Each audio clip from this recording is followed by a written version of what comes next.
드라마 좋아하시나요? 네, 저도 이제 드라마가 이제 사회상을 반영하기 때문에 종종 인기 있는 뉴스에서 나오는 드라마들 한 번씩 보곤 하는데요.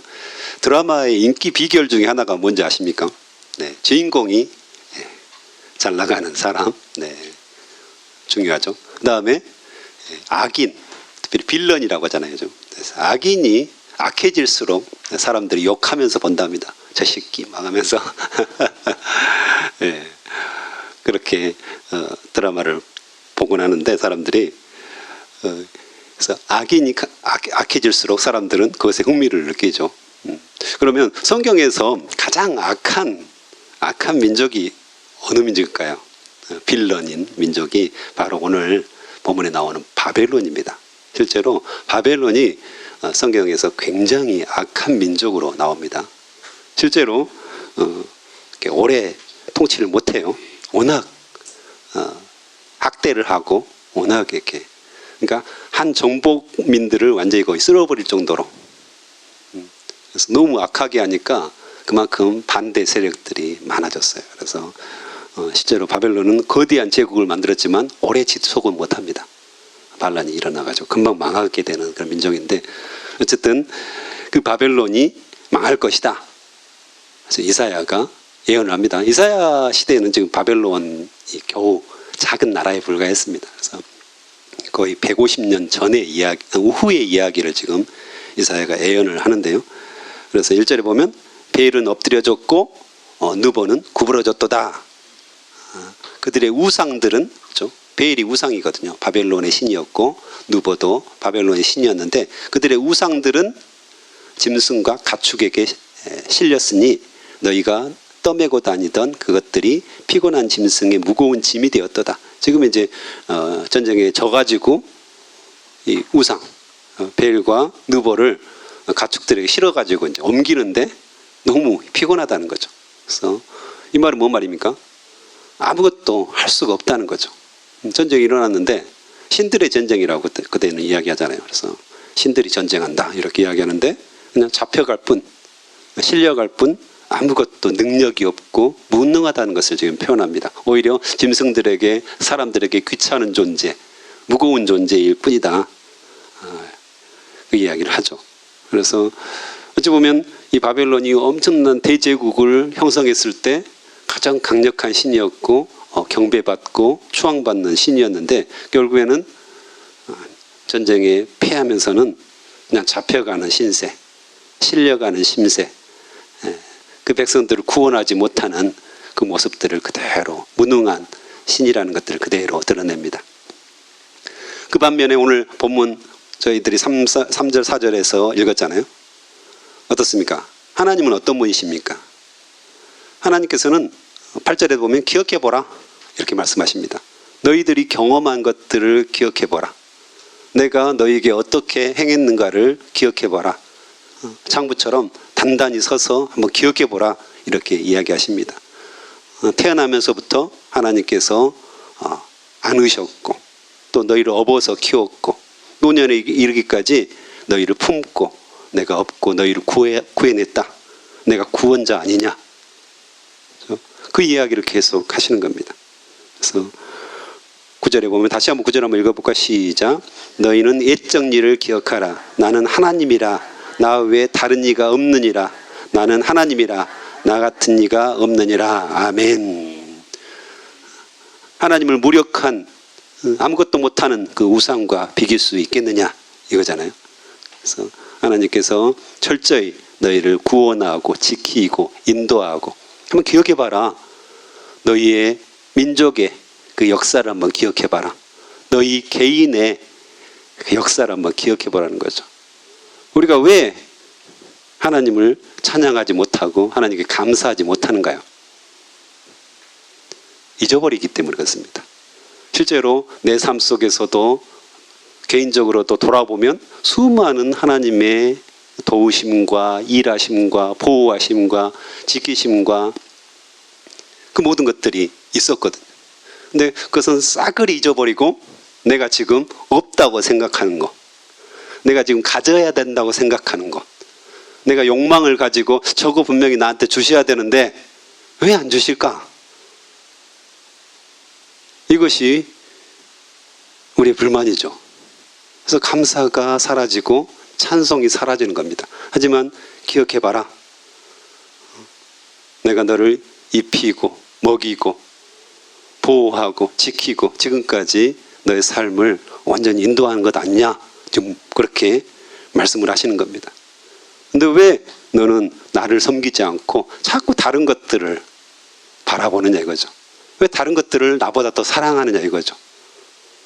내가 너를 진짜 지키고 보호했는데 너는 여전히 돈을 사랑하고 여전히 여인을 사랑하고 여전히 권력을 사랑하고 여전히 네가 갖고 싶은 것들을 계속해서 사랑하는 거 아니냐.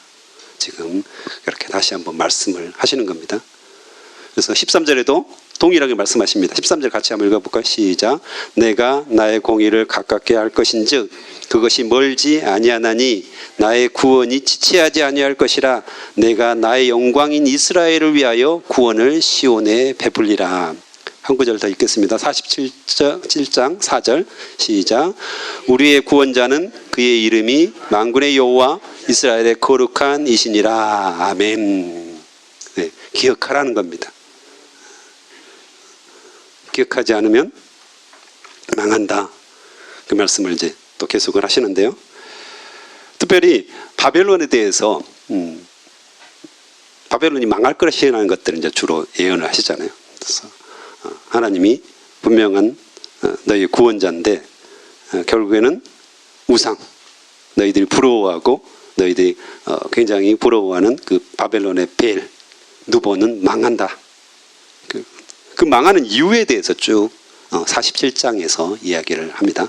47장에 보면 2절 3절에서는 이들의 사치와 방탕, 음란에 대해서 이야기를 합니다. 바벨론이 굉장히 부요해졌잖아요.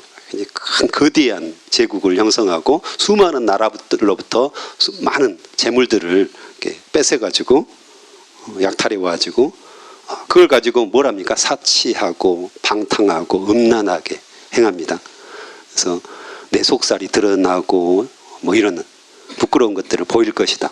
이런 표현들을 쭉 쓰는 걸로 봐서는 사치하고 방탕하고. 즉 하나님께서 재물을 주신 거죠. 바벨론이 예뻐서 주신 건 아닌 것 같습니다. 그런데 어쨌든 바벨론이 그 당시에 쓸만한 쓸 수 있는 도구였기 때문에 하나님께서 재물도 많이 주시고 그랬죠. 근데 그걸 가지고 사치하고 방탕하고 음란하게 행했던 바벨론. 그렇죠? 결국에는 하나님이 물질을 주시는데 그걸 어떻게 써야 할지를 모르는 거죠. 여러분 물질을 잘 쓰고 있습니까? 우리나라가 부유해졌잖아요. 하나님이 주신 거거든요. 근데 그것을 진짜 제대로 쓰고 있습니까? 하나님이 뜻하신 대로 쓰고 있습니까? 아니면 더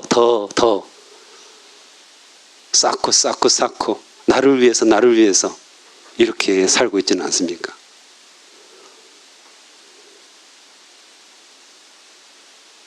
제가 캄보디아 의료 선교를 지난주 다녀왔잖아요. 2주간. 캄보디아가 참 풍요로운 땅이더라고요. 거의 다 평지입니다. 거의 다 평지예요. 산들은 별로 없고 완전 끝없이 지평선이 펼쳐져 있고 또 그 가운데 톤네사라는 호수가 있는데 거의 전라도만큼 큰 호수가 민물 호수가 있어요. 가지고 물이 너무 풍요로워요. 그만큼 습하더라고요. 굉장히 땀이 많이 나고 그러는데 어쨌든 너무 좋은 땅인데 이 킬링필드라고 아시죠? 74년에 킬링필드라는 것이 일어났는데 폴포트라는 사람이 농업국가, 공산주의 농업국가를 세우겠다고 해가지고 도시에 있는 사람들을 다 몰아가지고 농촌으로 보내면서 지식인들은 다 죽였어요. 그래서 거의 4명 중에 1명 정도가 죽었다 하더라고요. 그러니까 엄청나게 좋은 땅, 비옥한 땅, 경제적인 풍요를 이룰 수 있는 땅을 줬는데 사람들의 욕심, 사상의 어떤 그런 바르지 못한 생각들, 악한 어떤 마음이죠. 그걸로 말미암아서 오히려 그것이 이 나라의 저주가 되어버린 그것들을 잘 가꾸고 활용했으면 훨씬 더 풍요롭게 많은 사람들에게 나누어주고 돕고 살 수 있었는데 그렇지 못한 아픈 역사가 있더라고요. 오히려 경제적인 풍요가 좋은 땅, 옛날에 훨씬 캄보디아 우리나라 잘 살았거든요. 이런 풍요로운 땅이 오히려 악한 사람들에 의해서 훨씬 더 어렵게 되는 그런 조건이 되어버렸구나, 이런 생각들이 너무 안타깝더라고요. 혹시 우리는 어떻습니까? 하나님께서 우리에게 풍요로움을 주셨거든요. 여러분이 잘해서 주신 겁니까? 우리가 뭘 잘해가지고 하나님께서 대한민국에 큰 풍요를 주신 겁니까? 경제적인 부흥을 주신 겁니까? 잘 생각해 볼 필요가 있습니다. 근데 사람들은 이건 전혀 생각하지 않습니다. 그냥 먹고 마시고 시집가고 장가가고. 나중에는 어떻습니까? 우울합니다. 할 게 없어요. 우울해요. 다 풍요로운데 정신적으로는 너무 공허하니까 우울해지고, 이런 상태에 우리가 이른 거 아닙니까? 하나님이 주셨다면 그것을 올바르게 사용할 방법들을 늘 고민하고 기도하고, 어떻게 나누어 줄 것인가, 어떻게 하면 다른 사람들을 도울 것인가, 어떻게 하면 주님께서 주신 뜻대로 이걸 사용하실 것인가 고민해야 되는데 우리가 그렇지 않다는 거죠. 이 마치 이 바벨론의 이 죄악처럼 사치하고 방탕하고 음란하고 자기를 위해서 계속해서 쌓고 자기를 위해서만 쓰는 것들, 이것들을 우리는 늘 경계해야 된다고 하나님은 말씀을 하십니다. 바벨론은 그것 때문에 망합니다. 사치하고 방탕하고 음란했다고 첫 번째로 이야기를 합니다. 두 번째로 보면 6절에 나와 있습니다. 6절. 바벨론이 왜 망했을까? 그렇게 대제국을 형성하고 엄청난 세력을 가졌던 나라. 6절에 보면 전에 내가 내 백성에게 노하여 내 기업을 욕되게 하여 그들을 내 손에 넘겨 주었거늘 네가 그들을 긍휼히 여기지 아니하고 늙은이에게 네 멍에를 심히 무겁게 메우며 말하기를 내가 영영이 여주인이 되리라 하고 이 일을 내 마음에 두지도 아니하며 그들의 종말도 생각하지 아니하였도다, 이렇게 말씀하십니다. 그래서 하나님의 백성, 분명히 하나님의 백성, 이스라엘 백성들을 징계하기 위해서 바벨론을 쓰시거든요, 하나님께서. 근데 이 사람들이 너무 하나님의 백성들을 학대하는 겁니다. 너무 막대하는 거죠. 이것에 대해서 하나님께서 그 죄를 이렇게 묻겠다, 이렇게 말씀을 하십니다. 하나님께서 주신 권력을 가지고 자기들 마음대로 쓴 거죠. 자기들이 원하는 대로 썼다는 겁니다. 하나님이 지위를 높여주셨는데 겸손하게 백성들을 살피고 섬기고 이것에 사용해야 되는데 자기가 높아지니까 교만해져가지고 다른 사람들을 학대하고 다른 사람들을 못 살게 구는데 사용했다고 합니다. 그래서 8절 같이 한번 읽어볼까요? 그 교만함이 어떠했는지 시작. 그러므로 사치하고 평안히 지내며 마음에 이르기를 나쁜 나 외에 다른 이가 없도다. 나는 과부로 지내지도 아니하며 자녀를 잃어버린 일도 모르리라 하는 자여 너는 이제 들을지어다. 갑자기 잃을 거다. 자녀를 잃고 과부가 될 것이다, 이렇게 이야기하죠. 10절에도 동일한 말씀인데요. 네가 네 악을 의지하고 스스로 이르기를 나를 보는 자가 없다 하나니 내 지혜와 내 지식이 너를 유혹하였음이라. 내 마음에 이르기를 나뿐이라 나 외에 다른 이가 없다 하였으므로 재앙이 내게 임하리라, 이렇게 말씀하십니다. 교만해진 거죠. 이제 교만해져 가지고 내가 뭐든지 할 수 있다, 내가 뭐든지 할 수 있다, 이 이야기를 하죠. 그래서 내가 하나님처럼 이 땅을 다스리고 있다. 그래서 교만해져서 내가 왕이다고, 스스로 왕이다고 생각하는 거죠. 하나님께서 분명히 그 권력도 주셨고 다스리는 능력도 주셨는데 그것들은 싹을 잊어버리고 내가 이 땅의 여주인이다. 이 말은 뭐 말입니까? 여왕이다. 내가 여왕이다. 그러면서 지금 교만해져가지고 이 교만 때문에 멸망할 것이다, 이렇게 이야기합니다. 또 마지막으로 12절에 보면 이제 너는 젊어서부터 힘쓰던 주문과 많은 주술을 가지고 맞서보라. 오직 유익을 얻을 수 있을는지 혹시 놀라게 할 수 있을는지. 그래서 이 바벨론이 수학이라든가 천문학, 점성학 굉장히 많이 발달했습니다. 그리고 점도 잘 쳤다고 해요. 근데 그걸 가지고 우상을 숭배했다는 겁니다. 하나님께서 지혜를 주신 거죠. 지식을 주신 거죠. 엄청나게 중요한 기술들을 주신 거잖아요. 근데 그걸 가지고 우상을 위해서 썼다고 지금 이야기합니다. 하나님께서 과학기술이라든가 최첨단의 과학 문명들을 우리에게 주셨는데 그것을 하나님께 영광을 돌리지 않고 하나님이 주셨음을 인정하지 않고 자신들을 위해서만 썼다고, 우상을 위해서 썼다고 이야기를 합니다. 캄보디아가 굉장히 문명이 발달된 나라인지 아시죠? 크메르 문명이 대표적인 것이 앙코르와트잖아요. 생각보다 굉장하더라고요. 굉장하다는 생각들을 했습니다. 그러니까 아주 정교하고 아주 상상력이 풍부하고 이런 문화를 만들었더라고요. 근데 결국에는 그 수많은 어떤 하나님이 주신 재능들을 우상을 섬기는 데 사용했고 우상들을 만드는 데 사용했음을 보면서 마음이 많이 안타까웠는데요. 그래도 이제 소망이 있는 것은 한 장면이 있었습니다. 그래서 저희가 이제 학교에 가서 했는데 재정이 거의 안 나온대요. 학교 운영비가 안 나온답니다. 선생님 월급은 한 $200 정도 되고 1년 예산들이 거의 없답니다. 그래서 진짜 책상도 의자도 뭐 창문도 거의 뭐 장난이 아니더라고요. 거의 폐가 수준이었습니다. 폐가 수준이었어요. 그래서 너무 마음이 아팠는데 근데 이제 한 가지 소망은 교실에 들어갔는데 교실에 빽빽이 이런 선생님들이 그리기도 하고 저것서 이제 또 온조해 준 것들 가지고 그 학습 자료들을 다 붙였더라고요. 아이들이 또 먼저 한 것들을 다 붙여가지고 꼼꼼히 붙여놨어요. 야, 정말 정성스껏 이렇게 붙여놓은 거예요. 붙여놓은 걸 보니까 선생님들이 열심히 있더라고요. 또 저희가 이제 60명이었거든요. 시골에 들어가니까 점심을 먹을 수가 없어요. 그래서 근데 거기는 절 옆에 학교를 지었더라고요. 다 모든 학교 옆에는 절이 있습니다. 네, 이 선생님들이 이 절 식당을 빌려가지고 저희가 절에서 밥을 먹은 겁니다. 절 식당에서 이렇게 교장 선생님을 비롯해서 온 선생님들이 모여가지고 저희들이 이제 봉사하러 갔으니까요. 교육 봉사도 했고 의료 봉사도 했으니까 절 식당에서 음식을 다 준비해가지고 정성껏 준비해가지고 저희를 대접을 하는 거예요. 그런 것을 보면서 참 소망이 있다.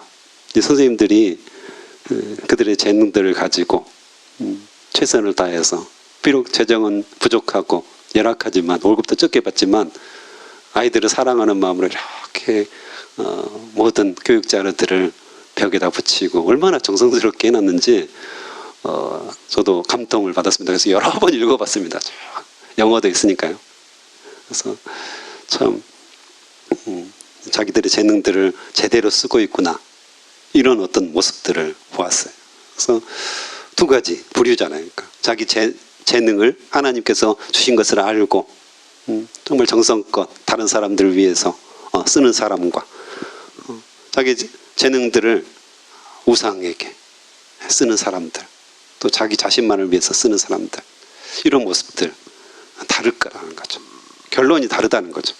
그래서 하나님께서는 뭘 원하십니까? 하나님께서 그 모든 것을 주셨음을 인정하고 찬양하고 감사하고 경배하기를 원하신다는 겁니다.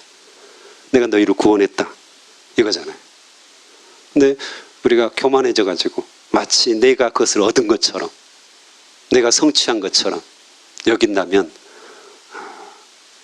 이 바벨론처럼 망할 수밖에 없는 거고, 근데 겸손하게 주님 당신이 이 모든 것들을 나에게 주셨습니다. 나는 당신을 기억합니다. 나에게 행하신 그 모든 순간순간을 기억하고 저는 감사하고 찬양합니다. 경배합니다.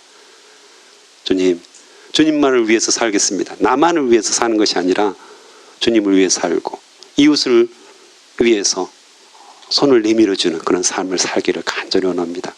이 삶을 산다면 하나님께서 여전히 우리에게 계속해서 능력을 더하시고 부를 더하시고 모든 것들을 더하시리라고 저는 확신합니다. 오늘 바벨론의 멸망을 보면서 왜 바벨론을 망했을까? 이것은 우리에게 늘 반면 교사가 돼야 됩니다. 나도 그렇게 하면 바벨론처럼 하면 망할 수밖에 없고요. 하나님을 더 붙들고 하나님의 구원을 사모하면 우리는 흥할 수밖에 없다는 겁니다. 그래서 이 시간 함께 우리가 기도했으면 좋겠습니다.